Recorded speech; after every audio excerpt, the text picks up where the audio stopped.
Bonsoir à tous, voici les principaux titres de l'actualité de cette semaine. 3 nouvelles antennes du service catholique des funérailles ont ouvert ces jours-ci. Nous étions à Marseille hier pour l'inauguration de l'une d'entre elles. Au Mali, on fait le point sur la situation des chrétiens avec Monseigneur Jean Zerbo, archevêque de Bamako. Une partie du plus grand musée de France est sans doute à côté de chez vous. Nous allons y faire un tour dans quelques instants. Notre dossier de la semaine s'intéresse à l'appel solidaire en fin de vie, un appel au grand public à se mobiliser contre la légalisation de l'euthanasie. La Croix l'a relayé dans ses pages hier. Pour en parler, Guillaume Goubert, rédacteur en chef à La Croix, et Tugdual Derville, un des signataires de cet appel que nous aurons par téléphone. Voilà pour le sommaire. Pour ouvrir ce journal, commençons par la Bretagne où les évêques viennent d'entrer dans le débat public qui agite violemment la région depuis 2 semaines. Le calme est un peu revenu depuis mardi, l'État reportant sine die l'instauration de l'écotaxe. Mais la crise demeure et la force de ces protestations reflète bien le malaise social qui secoue la région. Vous l'apercevez en ce moment, les évêques ont produit mercredi un appel à la solidarité et au dialogue. On y lit, je cite, « La solidarité est urgente. Nous invitons les communautés catholiques à faire tout leur possible pour mettre en œuvre des actions locales de soutien et de réconfort. » Et enfin que la région a des ressources morales prenant racine dans, je cite encore, le christianisme en Bretagne qui a transmis une vision équilibrée sur l'homme et son développement intégral. Monseigneur d'Ornelas, archevêque métropolitain de Rennes, Dol et Saint-Malo, précise le contenu et l'intention de ce communiqué qu'il a co-signé avec les évêques bretons.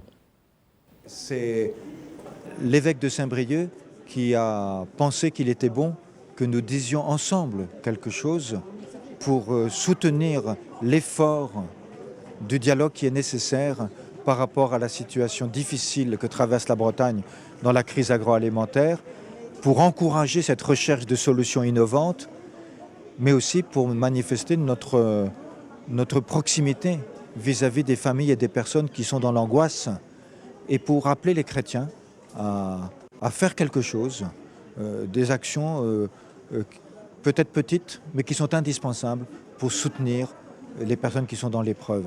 Nous, évêques bretons, aujourd'hui, nous disons que la Bretagne trouvera ses ressources dans ses valeurs morales, dans ses valeurs de solidarité, dans ses valeurs de respect de la création, dans ses valeurs de partage, dans ses valeurs d'amour du travail bien fait et fait jusqu'au bout. Nous sommes à la veille du 1er novembre et d'un long week-end qui voit fleurir les cimetières de France. C'est l'occasion de parler du service catholique des funérailles dont de nouvelles pousses fleurissent dans le sud-est de la France. Le SCF a été créé en janvier 2003 à Paris. Après Versailles en 2008 et Bordeaux en 2012, 3 nouvelles antennes ont été inaugurées cette semaine à Lyon, Marseille et Toulon. Marseille où l'inauguration s'est faite hier. On sait que le marché des pompes funèbres est devenu un sacré business. Nous avons donc cherché à comprendre le succès de ce réseau d'agences coopératives et de son offre alternative. Un reportage de François-Xavier Mathieu. L'inauguration de la nouvelle agence du service catholique des funérailles a débuté par une bénédiction des locaux par Monseigneur Georges Pontier, l'archevêque de Marseille. Parmi la centaine de participants, quelques personnes étaient venues se renseigner pour préparer leurs propres funérailles. Je savais que, étant donné que c'est un service catholique, il y aurait un suivi, un accueil beaucoup plus chaleureux et beaucoup plus proche de la famille en difficulté, plutôt qu'un service plus laïque où c'est plus commercial. Retrouver une vision chrétienne de la mort, c'est bien la priorité de la pastorale des funérailles du diocèse de Marseille. Les gens ne désirent pas que leurs défunts partent comme un chien, donc ils désirent une célébration religieuse, mais ils n'ont aucune référence catholique. Ils ne connaissent même pas où est leur paroisse, même s'ils habitent très près. Un cocktail a eu lieu au centre diocésain après l'inauguration, l'occasion pour les salariés et les bénévoles accueillants du service catholique des funérailles d'échanger sur leur mission. Ils ne proposent que 3 modèles de cercueils similaires mais dans des bois différents, libérés d'une logique de rentabilité. Ils se consacrent aux familles en leur expliquant notamment les étapes de la liturgie et en les redirigeant vers des services d'église. Il y a une personne qui nous a demandé si on pouvait lui trouver un accompagnateur spirituel. Une autre personne qui m'a renvoyé un petit texto. Merci pour ce que vous avez fait. On aimerait que vous puissiez nous conseiller un lieu de retraite parce qu'on veut, après ce temps douloureux, on veut se ressourcer. Donc ça, on peut le faire vraiment, c'est notre spécificité. En 2013, le service catholique des funérailles a déjà accompagné près de 1000 familles, parmi lesquelles de nombreux catholiques. Mais les responsables du service veulent également évangéliser. En redonnant tout son sens à la mort, ils veulent aider ceux qui, en périphérie de l'Église, cherchent un sens à leur vie. Vous le savez, la fête des défunts le 2 novembre est précédée par la fête de tous les saints, et ce depuis l'an 1000 avec la volonté d'Odilon de Cluny de bien distinguer ces deux intentions. On fait de même au service diocésain de la catéchèse de Paris, mais 3e millénaire oblige en version numérique. Téléchargeable sur Internet, vous pouvez trouver un petit cours de caté pour célébrer la fête de tous les saints avec les enfants. Un outil destiné aux parents et à ceux qui animent la liturgie de la parole lors des messes paroissiales. Écoutons Pauline Davance qui nous en dit davantage sur cette évolution numérique. Dans ce dossier d'Atoussa, nous avons une proposition pour les parents qui s'occupent de l'éveil de la foi dans les paroisses, et puis une proposition pour les parents à faire en famille, pour les aider à assumer leur rôle de premier catéchiste de leurs enfants, avec des propositions extrêmement simples, un temps de prière, un temps de lecture court de la parole de Dieu, un temps de bénédiction s'ils le souhaitent, un chant, et puis des activités simples à réaliser à la maison. Alors cette fête, c'est l'occasion effectivement de raconter la vie de saint, de dire qu'est-ce qu'un saint? Est-ce que c'est quelqu'un de parfait? Ou est-ce que c'est quelqu'un qui est en amitié avec le Seigneur, qui toute sa vie a essayé de se rapprocher de lui et qui surtout croit dans le pardon et dans le fait que Dieu nous veut vivants auprès de lui? C'est une occasion pour les familles de parler de l'espérance chrétienne qui nous habite, de cette vie éternelle qui est une promesse de bonheur en Dieu. Alors, retour sur la clôture du jubilé du diocèse de Lille le week-end dernier. Lille où on a montré une nouvelle fois que dans le Nord, on sait faire la fête. Et quelle fête? Les 100 ans du diocèse. Préparé depuis 3 ans et ouvert il y a 1 an par Monseigneur Laurent Ulrich, archevêque de Lille, ce jubilé a été l'occasion de montrer à tous la vitalité du diocèse. Vous le voyez sur ces images, une dizaine de statues mariales de la région et d'au-delà étaient présentées sur le parvis de la cathédrale samedi matin, signe de la diversité des communautés du peuple de Dieu. Des centaines de personnes aussi étaient là, qui fêtaient le retour au bercail de la statue de Notre-Dame de la Treille. Une statue terminant un périple de 2 ans dans tout le diocèse et même à Rome. Les soirées de samedi et de dimanche ont été aussi éclairées par un mapping coloré sur la façade de la cathédrale dont on aperçoit ici la créativité. Point d'orgue de ce week-end, la messe dominicale célébrée par le cardinal français Jean-Louis Torrent, l'envoyé spécial du pape François. Lors de l'homélie, il a pointé devant les 2500 participants les particularités de ce diocèse désormais séculaire. En me préparant à venir ici, plusieurs aspects de votre histoire ont retenu mon attention. J'ai été frappé par l'impact du premier congrès eucharistique, célébré ici en 1881. La vivacité du catholicisme social, guidé par la haute figure du cardinal Liénard. La rencontre entre foi et raison, grâce à la présence des facultés catholiques. Et j'ai été interpellé par ce lien entre l'adoration et le service de l'homme. Les évêques de France se réuniront du 4 au 10 novembre à Lourdes pour leur traditionnelle assemblée plénière à Lourdes. Parmi les nombreux dossiers à traiter, celui de la formation des prêtres. Monseigneur Bernard Potvin, porte-parole des évêques de France, nous en dit plus. Les sujets sont là dans l'actualité, ils sont à la fois de société, il y a l'Europe évidemment aussi qui s'annonce en 2014 et donc les évêques veulent une invitation très concrète auprès des catholiques de réfléchir sur l'Europe. Ils vont parler aussi fortement de la formation des prêtres parce que c'est un enjeu important. Nous manquons de prêtres dans notre Occident. Le monde a des prêtres en nombre important, mais l'Occident manque de prêtres. Il faut donc réfléchir à nos formations, comment dans nos séminaires concrètement en France se vivent les formations. Il faut que les évêques puissent en parler. Je dirais que le climat à Lourdes sera un climat qui se voudra très positif au sens constructif, mais en même temps marqué par cette gravité et puis aussi par un sanctuaire de Lourdes qui se remet courageusement des inondations qui ont fortement marqué les Hautes-Pyrénées. Alors à 8h50 mardi prochain sur l'antenne de KTO, vous pourrez suivre en direct le discours d'ouverture du nouveau président de la CEF, Monseigneur Pontier. La semaine prochaine, le 6 novembre, on fêtera les 950 ans de la dédicace de l'abbatiale de Moissac. Visible dans le Tarn-et-Garonne, cette abbaye est un haut lieu touristique remarquable pour sa qualité architecturale, son tympan et les décorations médiévales de son cloître qui en font une des plus belles abbayes de France. Malgré les vicissitudes de l'histoire, ce joyau est toujours un lieu de vie chrétienne, comme s'en réjouit Monseigneur Ginoux. C'est la vie de l'Église catholique dans cette commune de Moissac, 13 000 habitants dans le Tarn-et-Garonne, qui nous intéresse. C'est l'union étroite, presque fusionnelle, pourraient dire certains, entre la cité et l'Église. Cette Église, d'autant plus, n'est pas une abbatiale qu'on n'occupe plus, quelque chose qu'on visiterait comme un musée. C'est l'Église paroissiale depuis la Révolution française. Depuis des siècles, la messe est célébrée tous les jours dans ce lieu. C'est ce qui en fait quelque chose d'important pour nous, catholiques du département de Tarn-et-Garonne. Mais ça va plus loin. Ça concerne aussi des personnes qui ne sont pas spécialement touchées par la foi chrétienne ou par la vie chrétienne, mais qui vivent avec ce bâtiment et qui reconnaissent que c'est symbolique pour elles. Arrêt toujours avec la sauvegarde de l'art français, mécène privé, qui a confié une mission aux élèves de l'école du Louvre, regroupés au sein de la Junior Entreprise. Leur objectif, repérer et faire connaître aux habitants les joyaux qui se trouvent sous leurs yeux et lever des fonds pour restaurer des œuvres en péril. Voici le reportage de François-Xavier Mathieu sur cette excellente initiative patrimoniale. Ce mercredi matin, Zoé, Guillaume et Céline se rendent à Meaux. Direction la cathédrale où ces membres du plus grand musée de France ont découvert un trésor insoupçonné, un tableau de l'Annonciation de Jacques Stella du XVIIe siècle. Un coup de cœur pour Céline. Ce qui me touche vraiment dans ce tableau, c'est plus l'émotion, la douceur du geste, le regard des anges, le regard de Marie, son visage. Ici, la peinture est complètement craquelée. On voit vraiment la toile qui apparaît sous la peinture qui est morcelée. Donc, il y a une urgence. Pour sauver les œuvres qu'ils découvrent, les étudiants estiment qu'il faut les faire sortir de l'oubli. De la même façon que ces objets d'art sont nés par la volonté des populations locales qui se sont cotisées, qui ont fait appel au conseil de fabrique, qui ont vraiment fait des collectes à l'époque, elles ne seront préservées que si les populations les préservent et en ont conscience, déjà conscience. Au-delà de sa valeur artistique, le tableau présente un intérêt spirituel, comme l'explique le chanoine Philippe le Grand, curé de la cathédrale de Meaux. Beaucoup pris par le stress, par toutes les occupations du monde extérieur, aiment à trouver ici la paix. Et je pense qu'en contemplant ce très beau tableau, ils vont aussi trouver peut-être quelque chose de cette paix qu'apporte le Seigneur et qu'ils peuvent trouver ici dans cette cathédrale. Dans leur QG de l'école du Louvre, les étudiants mettent en place leur stratégie de sauvetage.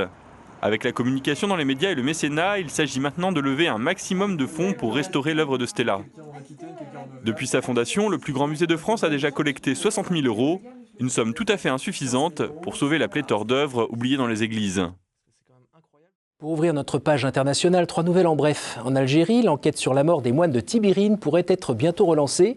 Hier, François Hollande a assuré aux familles que le juge français Marc Trévidic pourrait se rendre là-bas à la mi-novembre. Du côté de l'Égypte, l'État pourrait cesser de freiner la construction d'églises. Cette disposition présente dans la précédente constitution égyptienne ratifiée par le président Morsi pourrait ne pas être reprise. Enfin, le sultanat de Brunei a reçu un avis de l'église catholique locale qui lui a fait part de sa préoccupation après la décision d'introduire la charia dans le code pénal. Elle demande à ce que seuls les musulmans soient concernés comme le veut la tradition. Au Mali, l'armée française s'apprête à quitter le pays où elle est présente depuis janvier. Une intervention où les troupes françaises avaient bloqué les velléités indépendantistes des fondamentalistes musulmans présents dans le Nord. Où en est-on aujourd'hui? Les chrétiens se sentent-ils désormais en sécurité? Nous avons posé ces questions à Monseigneur Zerbo, l'archevêque de Bamako. Il n'y a pas de solution miracle. Le mal était si profond qu'il faudrait du temps pour qu'on puisse vraiment arriver à une situation normale. L'intervention de l'opération Serval, l'armée française avec le Tchad et les autres pays, est venue stopper mais n'a pas enrayé.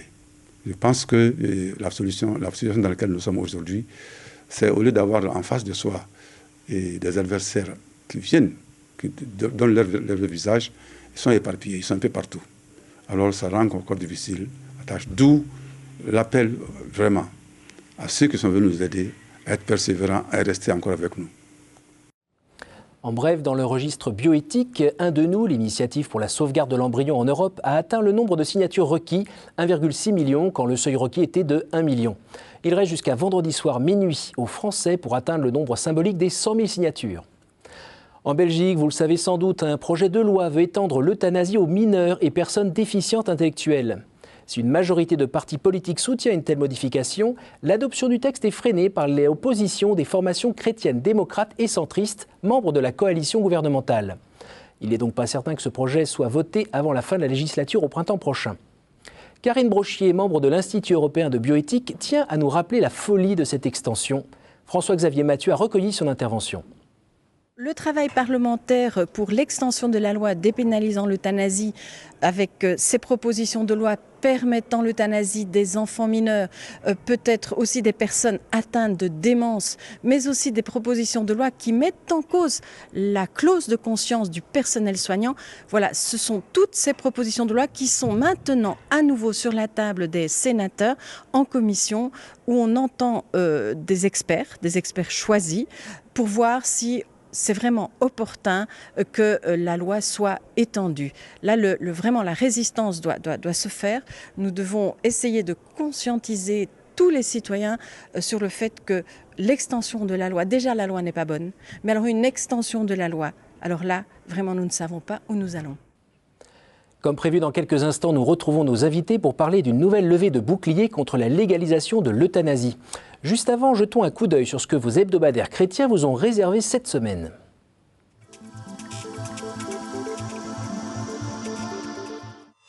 Les couvertures de vos magazines sont à l'unisson et aux couleurs du 2 novembre. Pèlerin a choisi de faire sa une sur les urnes funéraires en s'interrogeant le choix de la crémation.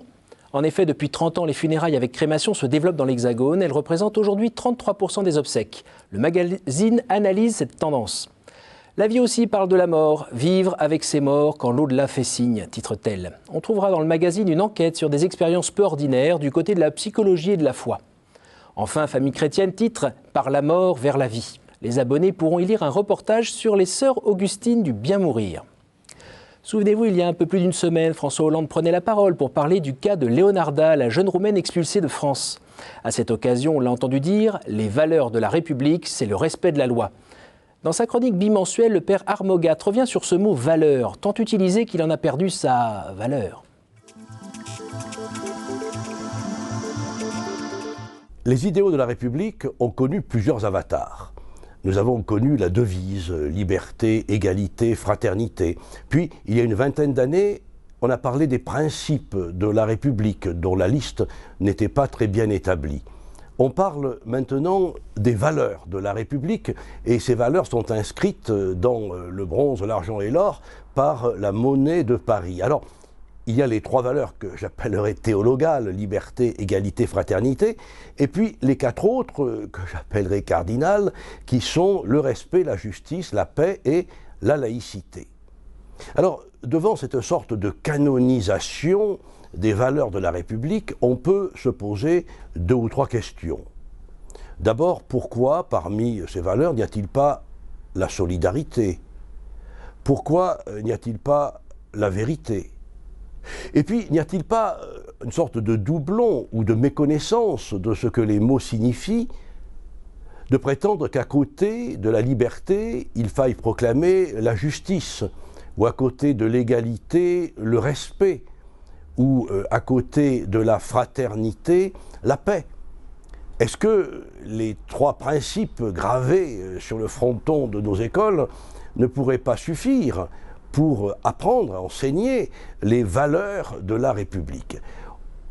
On sait qu'on ne parle jamais tant de valeurs que lorsqu'elles sont dévaluées. Et à mes yeux, cet accroissement de les valeurs de la République me paraît quelque chose qui les met déjà en péril.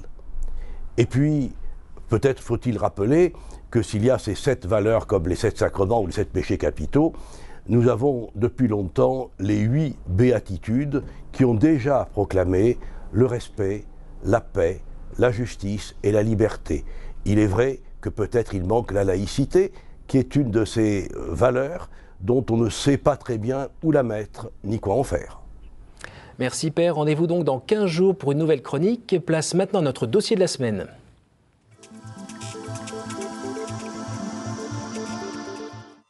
Nous revenons sur cette tribune intitulée « Solidaire en fin de vie », un appel à se mobiliser qui est destiné au grand public. Une tribune que l'on a pu lire hier dans le journal La Croix. Parmi les signataires, Tugdual Derville, auteur de La bataille de l'euthanasie, Anne-Dauphine Julien, auteur de Deux petits pas sur le sable mouillé, Marie-Annick Pavageau, tétraplégique, Hervé Messager, ancien kinésithérapeute de Vincent Humbert, sans oublier Jacques Ricot, auteur du Bon usage de la compassion, auteur que nous avons joint cet après-midi.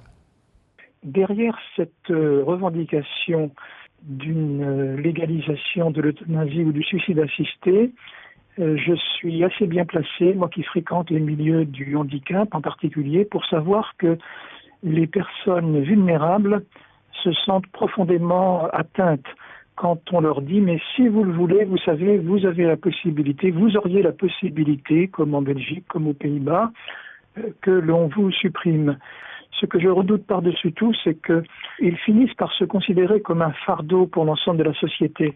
Société qui leur murmure « mais chacun peut choisir sa mort, et si vous le voulez, eh bien choisissez la vôtre ».